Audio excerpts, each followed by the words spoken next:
pour l'accompagnement, quelle que soit la situation.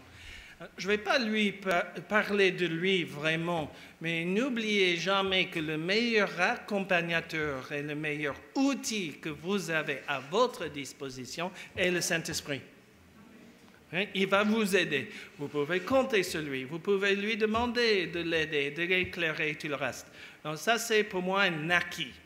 Ce n'est pas toujours un acquis pour d'autres, mais il faudrait toujours compter sur le Saint-Esprit. Mais à part lui, il y a encore des choses qui peuvent faciliter le travail. Et ça, pour moi, c'est toujours important. On ne veut pas passer des heures, des semaines, des mois, des années à tourner autour de peaux ou de problèmes. Mon approche, c'est droit au but. Je ne suis pas supporter de l'Olympique de Marseille. Je n'aime même pas le foot. Mais j'aime ce qu'ils disent, droit au but. Pourquoi perdre du temps? Voilà, il faut aller. Donc, on va vous donner des outils et vous pouvez les avoir, que tout le monde peut utiliser. Je vais expliquer en cerveau comment les utiliser. Pour bien faire, il faut du temps de plus expliquer, plus d'expérience. Mais à moins, on peut vous donner une présentation. On va parler des étapes vers la liberté. Avant de vous parler de deux inventaires spirituels que nous utilisons avec tout le monde, un mot sur leur provenance. Le premier inventaire qu'on utilise, que je vais vous montrer dans un moment, vient originellement d'un outil développé par Neil Anderson, appelé les étapes vers la liberté en Christ. Je ne sais pas à quel point c'est connu ici. Certains connaissent, d'autres. Famille Je t'aime utilise une copie qui a été traduite en français, que sans faire de la concurrence, je veux dire que ma version est meilleure.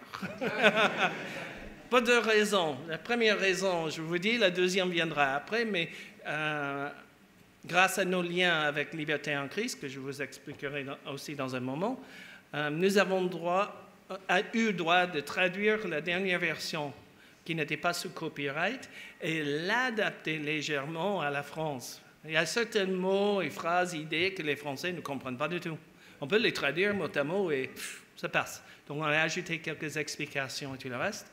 Mais la deuxième raison, c'est surtout ce qu'on a fait à la première étape, ce que je vais vous expliquer dans un moment. Après de nombreuses années de travail pastoral, Anderson a constaté 7 domaines qui revenaient régulièrement dans les entretiens où les chrétiens pourraient s'ouvrir à une influence démoniaque. Ces domaines, je vais vous présenter les 7 étapes qu'il a mis en place, car vous le connaissez, et je veux vous dire que ce sont tous des choses bibliques, pas dites comme ça dans la Bible, mais il a pris ce qui est dans la Bible, il l'a organisé en outils.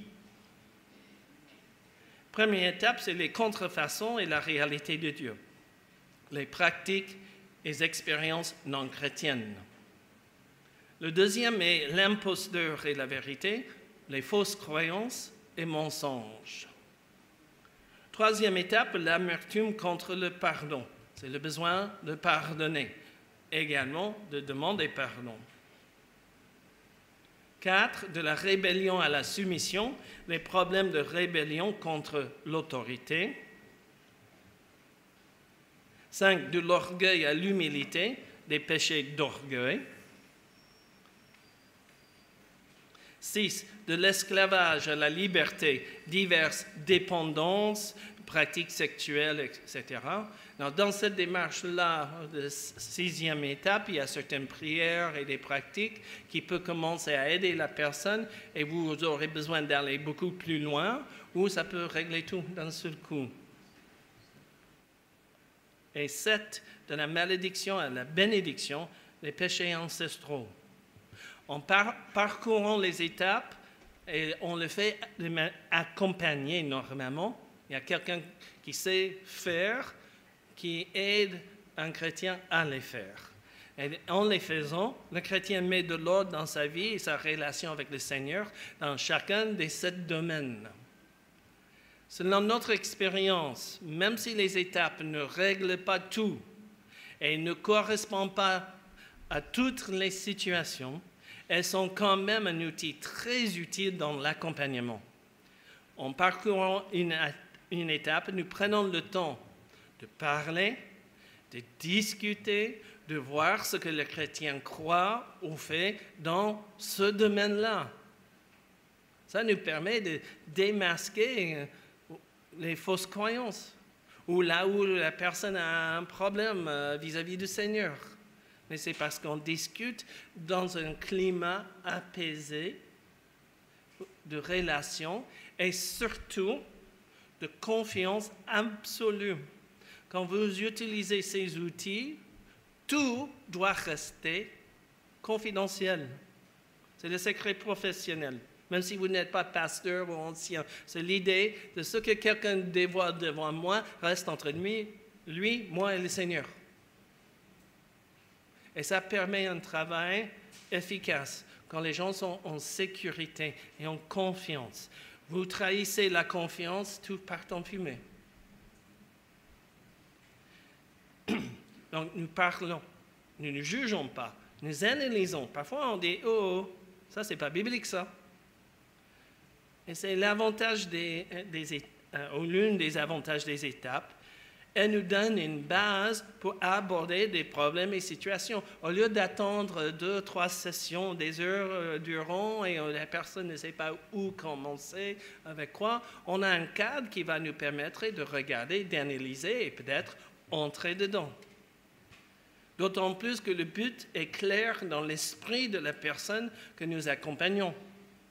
À mon avis, cela structure mieux les échanges, ce qui est un gain de temps et d'efficacité appréciable.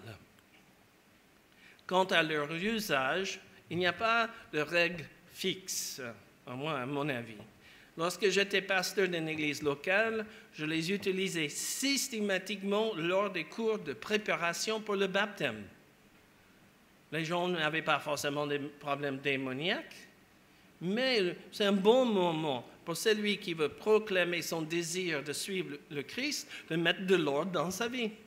Pourquoi attendre 20 ans de souffrance et de blocage et de problèmes qu'on peut régler ça beaucoup plus tôt?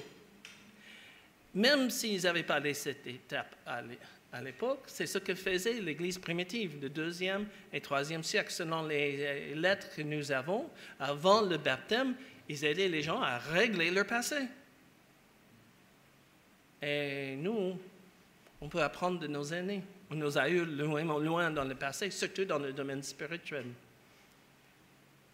Même s'il nous arrive des fois dans un accompagnement de ne faire que 2, 3 des étapes, ça arrive à cause du temps ou d'autres situations, il est toujours préférable d'en faire la totalité pour être certain qu'on ne laisse pas une porte ouverte à l'ennemi. Une personne peut venir vous voir pour un problème, dire voilà, je vis cela, mais la cause peut aussi être ailleurs que ce qu'il dit ou a dit. Et on peut avoir une cause qu'on trouve parce que la personne dit j'ai fait ça et tout, et puis en faisant les autres étapes, ah tiens, on a découvert d'autres domaines qu'il fallait régler. Et le but, c'est qu'on met l'ensemble autant que possible de la vie en règle avec le Seigneur. Pensez à l'image d'une maison qu'on veut balayer, que toute la maison est sale. Est-ce qu'on va balayer uniquement la moitié des pièces ou peut-être la moitié d'une pièce? Et c'est pour ça, dans le cours de baptême, pour moi, ce n'est pas un choix ou une option. On dit, voilà, je vous montre le document, voilà l'approche et voilà ce que ça va faire pour vous. Je n'ai jamais eu de refus. On ne se présentait pas comme vous avez des problèmes, mais comme c'est quelque chose à vous aider à examiner la vie. Donc, les 7 étapes ne remplacent pas le Saint-Esprit. C'est juste un outil, mais tout ce qu'on trouve dans les étapes sont dans la Bible. Et moi, j'aime les outils qui nous aident à aller plus vite. Si j'étais payé comme les psys, et on prenait tout le temps que prennent les psys, j'aurais tout mon soutien. Mais je préfère qu'on règle les choses et que les gens portent du fruit dans leur vie que les laisser tourner en rond ou ne pas avancer. Maintenant, les inventaires spirituels, il y en a 2, et un glossaire. Je vais expliquer chacune de ces 3 choses. Si vous connaissez les 7 étapes, vous connaissez la première étape où il y a un inventaire spirituel des pratiques et expériences non chrétiennes. Cette liste est un survol de toutes sortes de pratiques occultes et de religions qui pourraient ouvrir les gens au monde spirituel. Neil Anderson, un Américain, et j'ai rien contre les Américains, a fait cette liste aux États-Unis pour les Américains. C'est super si cette liste reste aux États-Unis. Lorsque les étapes ont été traduites en français, la liste, avec tout ce qui était là-dessus, a été traduite telle qu'elle. C'est là où j'ai un problème. C'est que ces pratiques et croyances que l'on trouve en Amérique du Nord ne sont pas forcément celles de l'Europe. Grâce à des liens avec Liberté en Christ à l'époque, l'organisation fondée par Neil Anderson a été cofondée en fait par Anderson et Timothy Warner, qui l'a aidé à mettre tout en place, même si Anderson c'est le nom que tout le monde connaît et qu'il a fait beaucoup. Timothy Warner est l'homme qui m'a formé pour ce type de travail. Et j'ai eu donc le droit, comme j'ai dit, de modifier légèrement les étapes. Vous pouvez avoir une copie en PDF de ces étapes-là. Lorsque j'entends ou je découvre qu'une telle pratique spirituelle qui n'est pas sur la liste se fait de plus en plus, je l'ajoute à l'inventaire. Je fais ça depuis des années.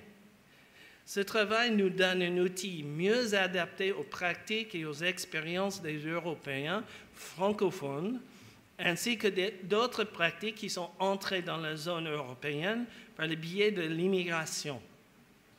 Bien sûr, tout n'est pas sur l'inventaire. Cela rendrait l'inventaire pratiquement inutilisable. Il y aurait trop de choses. C'est pour cette raison qu'il a mention autre sur la liste. La personne qui parcourt l'inventaire peut donc ajouter une pratique qui ne figure pas sur la liste. Voilà, je vous donne, encore une fois, dans mon fichier, je n'ai pas mes marqueurs pour les PowerPoint. Donc voilà ce que vous avez. Vous aurez, si vous voulez, une copie que vous avez le droit de l'utiliser. Ce n'est pas sous copyright. Et vous aurez le droit de regarder, on peut parler un peu plus tard, si on veut, de tout ce qui est sur la liste. Donc, vous voyez là, il y a une colonne à gauche, toutes sortes de pratiques qui viennent de partout. À droite, toutes sortes de croyances, mais plus établies en forme de religion ou autre. Mais ça, c'est encore la première page. La colonne de gauche continue, et puis à droite, ça continue. Et en bas, on a autre religion occulte. Le autre, c'est pour quelque chose qui n'est pas sur la liste, que la personne veut y ajouter pour renoncer. Donc comme ça, on couvre un peu tout. Et à la fin, il y a une prière. Cette prière est une prière modèle. Elle peut être faite mot à mot, aussi longtemps qu'on comprenne que ce n'est pas une formule magique. Et les détails comptent, donc c'est important, je pense, de suivre ça au moins pour avoir l'idée. Ce que la personne va faire, c'est qu'elle prie et descend la liste pour savoir, oui, j'ai fait ça, ou j'ai observé, ou ma famille. Quand on a observé ou qu'on a pratiqué une fois ou 1000 fois, on coche.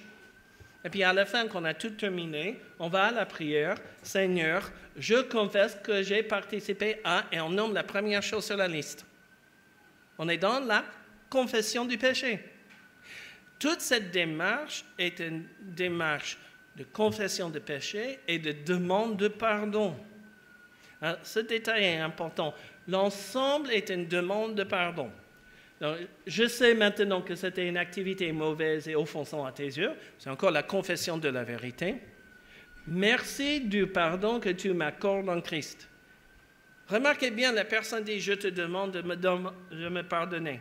Parce que ça, c'est le sens de toute la démarche. Mais comme je vous ai dit, des gens qui entendent dans l'esprit « Crois-tu vraiment que Dieu t'ait pardonné ?» Crois-tu que Dieu puisse pardonner un vaurien comme toi? Qu'est-ce que la personne a déclaré? Merci de ton pardon. Je proclame que je suis pardonné. C'est très important pour la personne et pour le combat spirituel. Ensuite, je renonce à toute implication de près et de loin et on répète le nom. Maintenant, dans la repentance, puis renoncement à tout ce qu'on aurait reçu ou fait. Je renonce à ce que j'aurais reçu par cette activité, parce que les gens peuvent recevoir des pouvoirs occultes, mais ils peuvent aussi avoir des gros problèmes spirituels. Et j'abolis tout lien et toute présence que l'ennemi a pu accueillir dans ma vie par le truchement de cette activité. Remarquez bien, il ne demande pas à Dieu de le faire. On doit prendre position sur la victoire de Jésus et on doit dire à l'ennemi, si vous permettez, dégage. C'est important que la personne arrive à prendre position. Dans beaucoup de cas, des chrétiens qui subissent d'énormes attaques et d'oppression, on les aide à prier, à renoncer, les attaques continuent, on les aide à prier, on est là, c'est comme une béquille un peu, une main quand il tremble. Et on a vu tellement de fois que quand le chrétien puisse dire lui-même, ça suffit, je te dis, c'est fini, que les problèmes cessent. Satan sait qu'il est vraiment vaincu, mais il veut continuer jusqu'à ce que le chrétien dit, tu es vaincu, ça suffit. Donc c'est ça le sens. Eh bien, à la fin, au nom de Jésus, Amen. Vous savez bien qu'au nom de Jésus, Amen, c'est une façon pour les gens dans la réunion de prière de signaler aux autres qu'ils ont terminé leur prière. Et trop de fois, pour les chrétiens, ça reste là. Mais en fait, au nom de Jésus, c'est prier selon qui est Jésus, ce qu'il a fait, avec son autorité et sa puissance. Donc, on est en train de prier que tout soit fait par la victoire de Jésus, par son autorité. Et Amen veut dire qu'il soit ainsi. Voilà. Bon. On a fini la prière pour la première chose. Et en faisant cette liste, on ne confesse pas des péchés qu'on a déjà confessés. On ne répète pas 1000 fois la confession. La seule fois que je fais ça, c'est quand je pense qu'une démarche n'était pas claire ou que c'était juste à la surface. Oui, Seigneur, tu m'as pardonné tous mes péchés. Non, ça ne va pas briser, honnêtement, une oppression spirituelle. Donc, on remonte la liste à la deuxième chose cochée et on va répéter. Là, les gens me disent, mais pourquoi ne pas faire aller encore plus vite? On met tout ensemble, je confesse tout, voilà.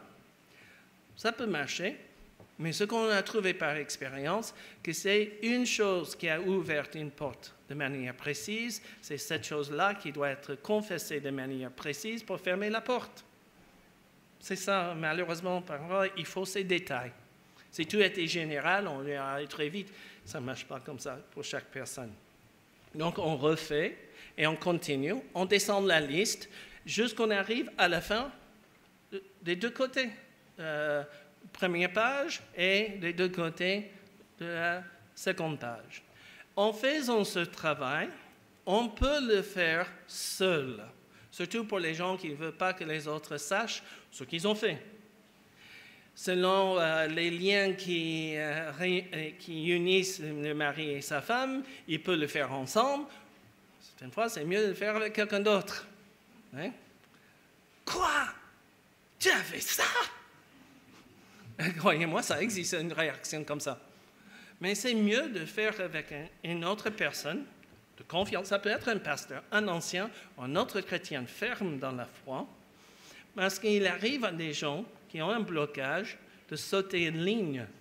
C'est un peu comme s'ils sont aveuglés et ils ne voient pas telle pratique. On a déjà vu ça, des gens qui... Et on rappelle, tu as vu ça, tu n'as pas parlé de ça. Oh, mais non, je ne les voyais même pas. Donc, on est là pour veiller qu'il n'y ait pas de blocage. Mais une autre raison, c'est qu'après, s'ils ont des doutes, est-ce que j'ai vraiment fait ça ou est-ce que l'ennemi s'est mis un doute? On dit oui, mais on était là. J'ai un témoin. Et on peut prier ensemble pour ça. Donc, ça, c'est l'utilité du travail à deux. Mais, faites attention à la confidentialité. Ne soyez pas celui qui détruise les chrétiens ou l'Église du Seigneur. Croyez-vous, Dieu ne va pas rester sans rien faire en retour. Hein? On doit protéger les gens, pas tout détaler devant les autres. Et vu qu'on n'est pas dans le système catholique, les uns peuvent aider les autres. Dans certains domaines, c'est peut-être mieux que ce soit le pasteur ou l'ancien, honnêtement. Mais dans d'autres domaines, si ce n'est pas trop grave et quelque chose, c'est le Saint-Esprit qui va donner cette conviction pour la personne de le faire. Après avoir utilisé les étapes pendant quelques années, nous et quelques amis ont eu l'idée de combiner la première et la 7e étape. Il nous a semblé plus cohérent de faire en même temps tout ce qui relève des pratiques spirituelles, familiales et personnelles. Parce qu'en descendant la liste, la personne dit « Ah oui, mais ma famille fait ça ». Et ça, c'est un cas, il reporte ça sur le dos. 50 pages, là, les pratiques familiales. C'est ce que la famille fait. Les gens peuvent être emmenés chez des magnétiseurs par leurs parents, des bénédictions, consécrations ou plein d'autres pratiques. On les met sur la liste. Le Saint-Esprit peut aussi rappeler à la personne qu'il y a telle pratique. Donc, on reporte ça à la fin. C'est la 2e démarche. Et c'est un petit, parce que je n'ai pas pu faire plus grand, c'est une capture d'écran. La prière est différente. Dès maintenant, je rejette tous les péchés de mes ancêtres. On ne confesse pas, mais on est en train de rejeter les conséquences et les portes ouvertes. On prend position. Je renonce spécifiquement aux péchés d'eux, et on peut nommer tout. Et on a été délivrés du domaine des ténèbres afin de passer dans le royaume du Fils de Dieu. J'annule toutes les œuvres ou malédictions démoniaques qui m'ont été transmises par ma famille. Eh bien, entre parenthèses, on n'a pas à lire à haute voix si on n'a pas d'enfants, mais il dit, et si c'est le cas, à mes enfants. Parce que, comme je vous ai dit plus tôt, certains pouvoirs occultes sont transmis de génération en génération par le sang, mais les démons aussi. Étant assis avec le Christ dans les lieux célestes, je rejette toutes les façons dont Satan pourrait réclamer droit de propriété sur moi. Les péchés donnent un certain droit d'agir, ou une invitation à venir, il ne va pas partir avant qu'on annule l'invitation. Par l'autorité que j'ai en Christ, et rappelez-vous, vous avez autant que moi, je commande dès maintenant à tout esprit familier. Ça veut dire un esprit qui est lié à la famille, par exemple, ou qui est avec lui. Ce n'est pas une catégorie de démons spécifiquement, mais c'est juste le type de démons qui tournent autour de la famille ou certaines pratiques qui descendent les générations. Et à tout ennemi du Seigneur Jésus-Christ qui pourrait avoir une influence sur moi, de sortir dès maintenant de ma vie, et si on a des enfants, on dit « et de la vie de mes enfants », parce que là, on brise la transmission, au nom de Jésus même. J'ai aidé un pasteur qui aidait quelqu'un qui avait le pouvoir de sourcier, qui trouve de l'eau avec la baguette. En fait, c'est un don occulte de la divination, et c'est transmis par le sang. Ce sorcier s'est converti, mais vu dans sa région, trouver de l'eau est un truc vraiment pratique, parce que l'eau est un peu rare, il croyait que ça venait du bon Dieu. En métropole, on a beaucoup de pouvoirs occultes, on dit que ça vient du bon Dieu parce que ça fait du bien. C'est un gros mensonge. Et donc, il ne voulait pas. On a réussi enfin à le convaincre de tester l'origine de son pouvoir, qui était pour lui générationnel, parce que son fils pouvait trouver de l'eau aussi. Donc, le test avait 2 volets. D'abord, il devait se mettre son don, et la manifestation était d'une certaine façon au Seigneur, et si ça ne venait pas de Dieu, la façon qu'il ressentissait l'eau devait partir et qu'il ne puisse plus jamais trouver de l'eau. Et le deuxième volet, c'est que toute transmission entre lui et son fils soit brisée une fois pour toutes. Et sa façon de trouver de l'eau, il avait du feu qui brûlait dans ses mains. Dès qu'il a dit au nom de Jésus à même, le feu est parti. Il a pris sa baguette, il est allé dans un endroit où il savait qu'il y avait de l'eau, il n'a rien trouvé. Normalement, la baguette va baisser. La baguette est restée horizontale. Il n'avait plus le pouvoir. Il appelle son fils, viens. Il ne dit rien au fils. Le fils vient, crois, prends, voilà, trouve de l'eau. Le fils prend, la baguette ne bouge pas. Le fils avait perdu le don aussi. C'est ça le but. Et c'est ça ce qui fait l'autorité de Jésus. Concernant le renoncement des pratiques familiales, une question est souvent posée. Est-ce que le chrétien confesse les péchés de ses parents ou de ses ancêtres? Ah non, je n'ai pas mis ça sur l'écran, on va laisser ça pour un moment. La réponse est toute simple. Voilà. Non, il ne confesse que ses propres péchés. Le renoncement vis-à-vis des péchés des ancêtres vise à briser toute transmission ou transposition à travers les générations de problèmes spirituels, voire de présence démoniaque. Dans le cas des fautes commises par ses ancêtres, s'il n'en est pas responsable et pour lesquelles il n'a pas à en demander pardon, néanmoins il peut en subir les conséquences. Bien sûr, la problématique de la transmission ou la transposition générationnelle ne concerne pas tous les chrétiens. Il arrive même qu'au moment de la conversion, les liens soient brisés une fois pour toutes. Mais ce n'est pas toujours le cas. C'est pour cette raison que nous demandons aux chrétiens d'entreprendre cette démarche spéciale. S'il y a un problème, la démarche y mettra fin. S'il n'y a pas de problème, alors tant mieux. Il y a des cas où la personne n'avait rien à marquer sur la feuille et d'autres fois, toute la feuille était noircie. On n'applique pas ce qu'une personne fait a vécu aux autres, n'est-ce pas? Puisque les problèmes ne se manifestent pas toujours ouvertement, faire cette démarche est une bonne précaution à faire. Ça va pour ça maintenant. Maintenant, vous allez me dire, oui, mais tu parles des Européens, des métropolitains blancs. Vous verrez que sur cette feuille, il y a plein de choses qui vous concernent. Pour notre ami qui travaille au Brésil, colonne à droite, deuxième ligne, Macumba, Kimbanda, Umbanda, Candomblé. Je ne prononce pas peut-être avec le bon accent. Candomblé. Ah ben, ça se trouve aussi en métropole. Tout ça sur la liste se trouve en métropole. Et peut-être ici. Il y a ensorcellement, sortilège, malédiction. Peut-être vous n'avez pas de problème. Ou peut-être si. Donc, cette première liste est pour tout le monde, quelle que soit son origine ou arrière-plan. Si vous n'avez rien, alléluia. Si vous avez beaucoup, ben vous le faites, alléluia aussi. On ne se compare pas les uns aux autres. Maintenant, voilà. Je suis en train de remonter. Un deuxième inventaire que je vous donne est l'inventaire animisme et islam.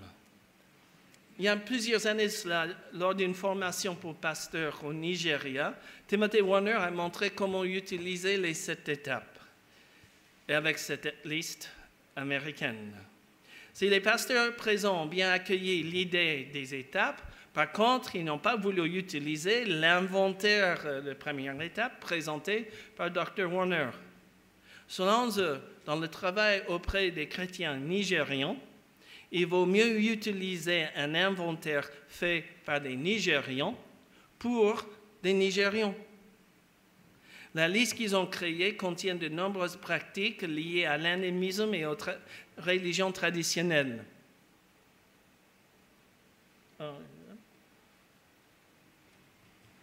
Lorsque Timothy Warner m'a envoyé la liste, j'y ai ajouté certaines pratiques faites au Bénin.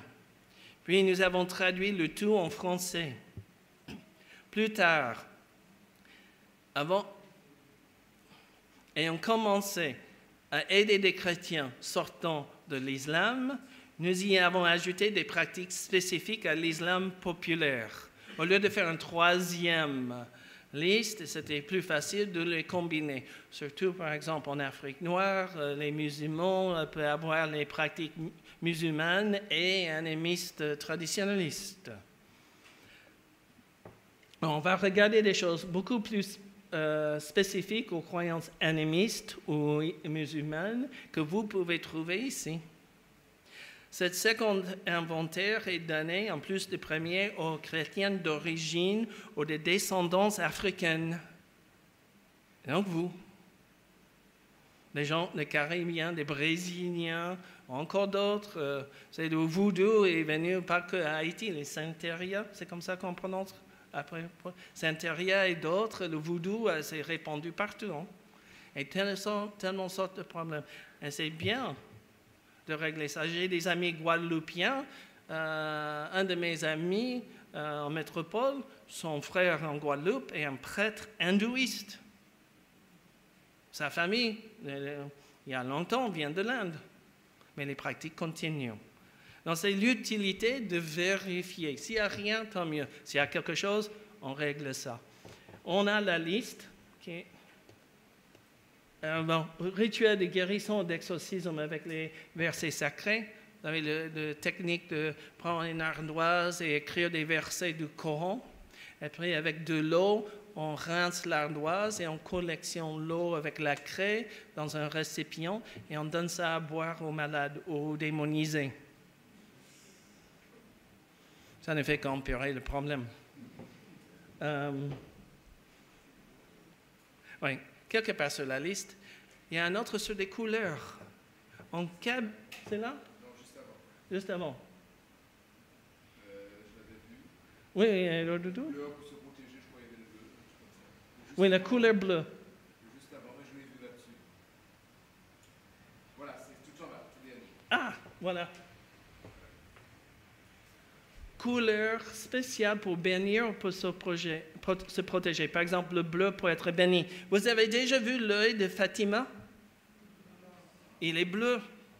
Le bleu est une protection spirituelle.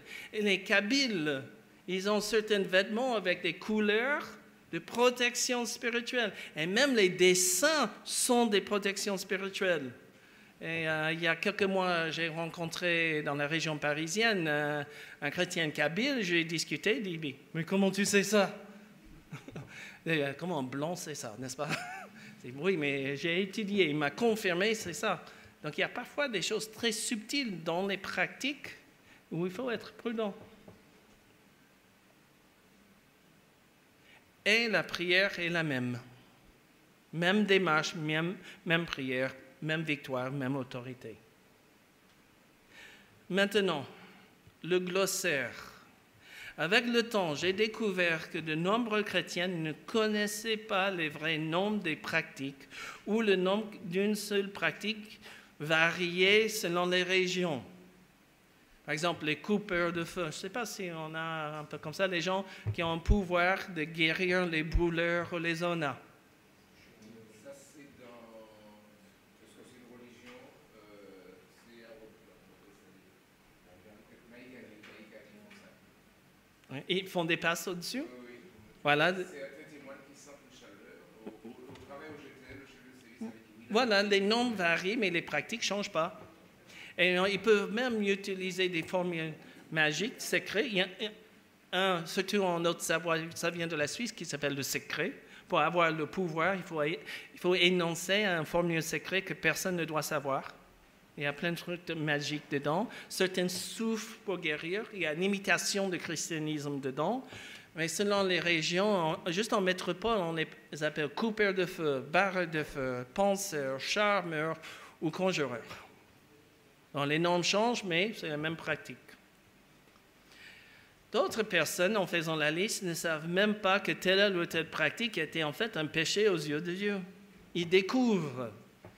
C'est pour cette raison que j'ai écrit un glossaire qui explique presque toutes les pratiques et religions sur l'inventaire. Lorsque la personne ne reconnaît pas un nom, elle peut regarder dans le glossaire. Alors, les deux inventaires ne font qu'une feuille recto verso, chaque inventaire. Le glossaire fait 6 pages, en police tout petit, pour que les gens comprennent. Si vous avez déjà eu des contacts avec Famille Je t'aime, et je ne vais pas dire quelque chose de méchant à l'égard de Famille Je t'aime, mais la liste qu'ils vont vous donner est la liste traduite des États-Unis pour les Américains. Moi, je vous donne la liste faite en Europe pour les Européens, pour les Français, mais aussi pour l'animisme et l'islam, que vous pouvez utiliser sans problème. Et vous pouvez avoir aussi le glossaire. Et ces deux dernières choses, vous les trouverez nulle part ailleurs, sauf si c'est quelqu'un qui a déjà reçu de ma part. Et vous pouvez les utiliser librement. Maintenant, on va sortir des outils. Bon, il y en a d'autres, mais au moins ça peut vous aider à aller rapidement au boulot.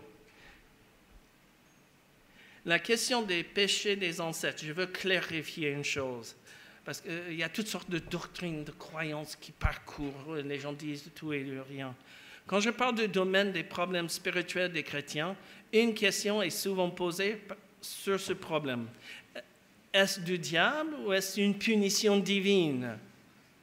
Car beaucoup de chrétiens s'appuient sur Exode 20, les versets 4 à 6, et sur le deuxième des 10 commandements pour trouver une explication ou une justification. Dans ces versets, Dieu dit « Tu ne feras pas de sculpture sacrée, ni de représentation de ce qui est en haut dans le ciel, en bas sur la terre et dans l'eau, plus bas que la terre. Tu ne te prosterneras pas devant elles, et tu ne les serviras pas. Car moi, l'Éternel, ton Dieu, je suis un Dieu jaloux. Je punis la faute des pères sur les enfants jusqu'à la 3e et la 4e génération de ceux qui me détestent.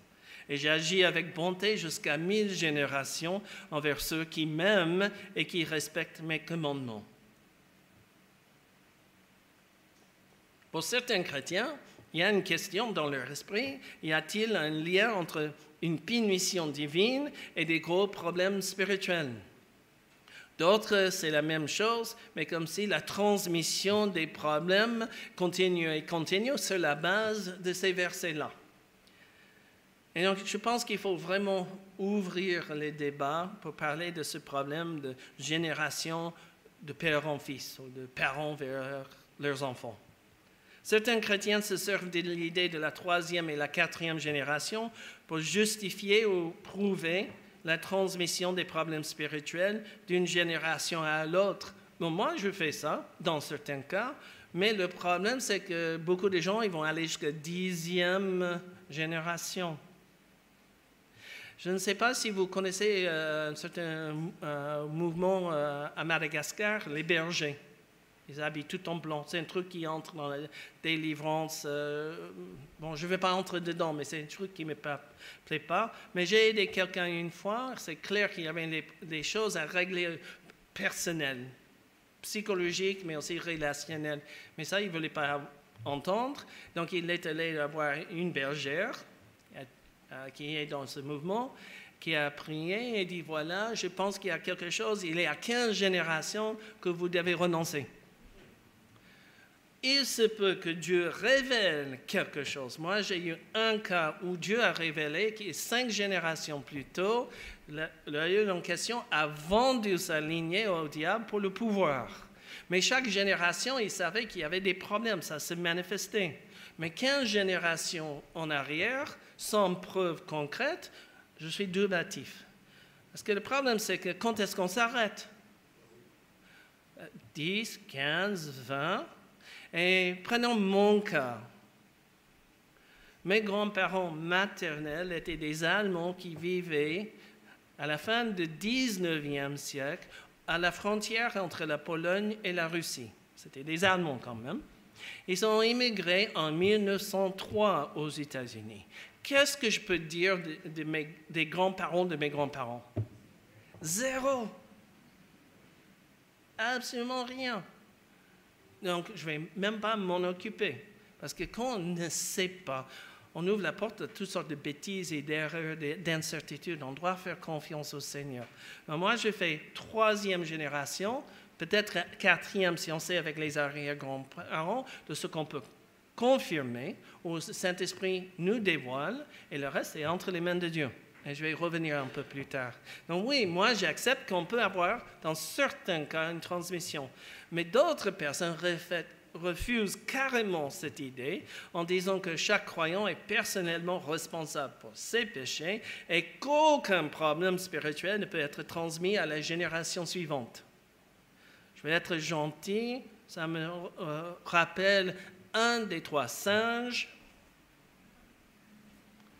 On n'a pas envie de voir. Et il y a son copain, qui ne veulent rien entendre.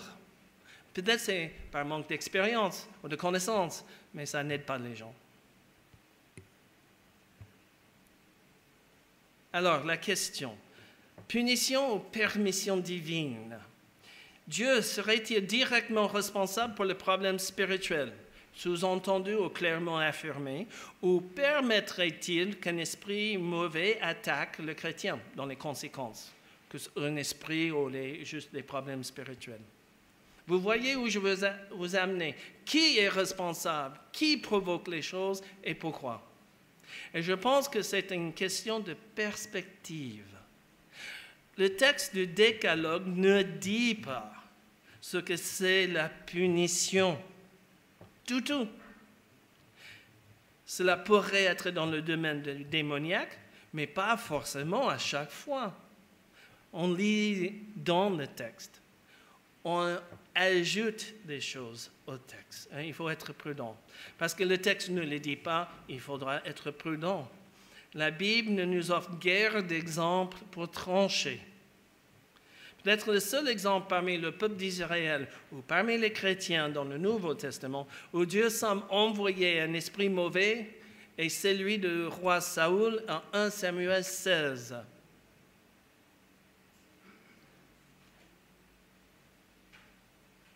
Voilà. Par son péché, il s'est ouvert à un jugement et Dieu a permis à un mauvais esprit de le tourmenter. L'interprétation du texte prête au débat, mais il me semble que le démon vient à cause du péché de Saoul et Dieu se sert du démon comme moyen de punition. Néanmoins, deux problèmes résident. Le premier problème était que Saoul n'était pas croyant dans le sens néo-testamentaire.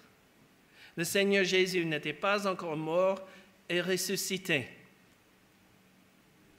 Le deuxième problème est que cela ne résout pas la question de la transmission.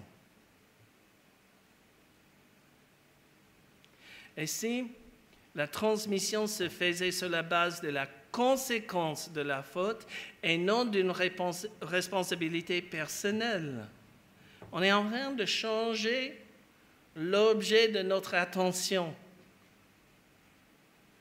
C'est ce que proposent énormément de chrétiens, y compris moi-même. Cette différence pourrait sembler infime, mais dans la réalité est très importante. L'influence spirituelle néfaste pourrait continuer aussi longtemps que la faute n'est pas confessée ou que la transmission n'est pas rejetée par le chrétien. Dieu n'est pas forcément directement responsable pour la condition ou la transmission. Satan profite d'une ouverture et continue à en profiter aussi longtemps que sa présence et son influence ne rencontrent aucune opposition.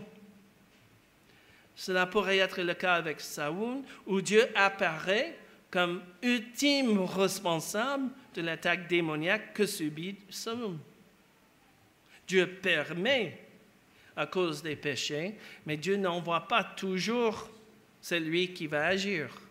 Mais dans la pensée hébraïque, il parlait toujours du responsable ultime. Et qui est le responsable ultime? Dieu.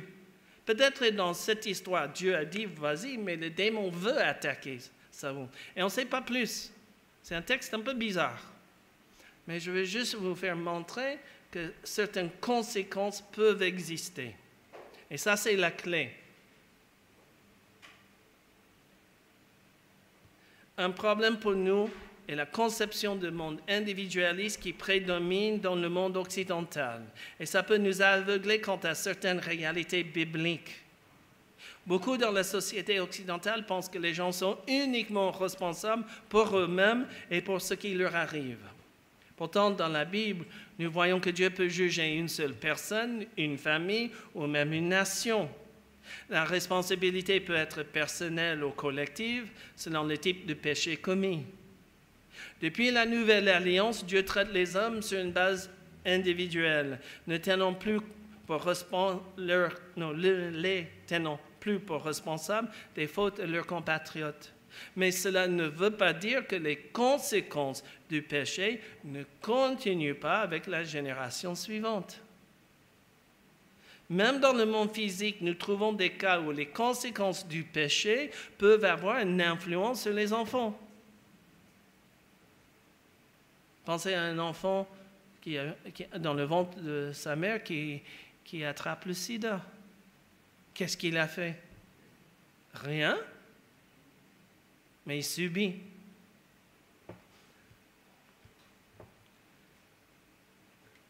Et notre point à remarquer, la question c'est la punition durera plus de temps que la bénédiction.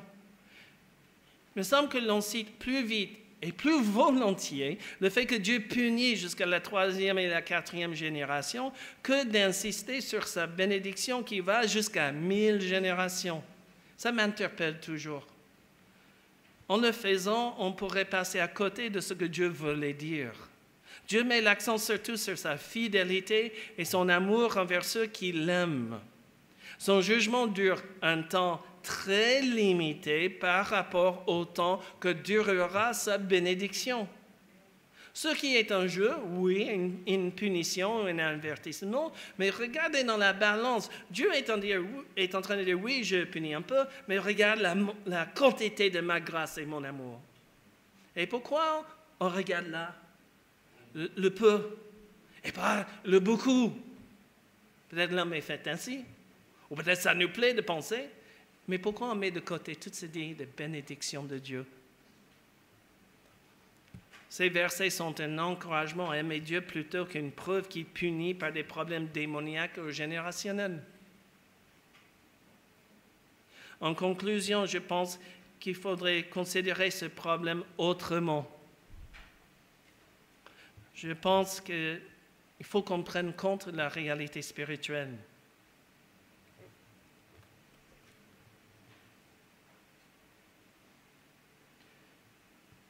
L'approche que j'utilise, dont je vous parle, nous aide à mieux comprendre la transmission générationnelle de certains problèmes.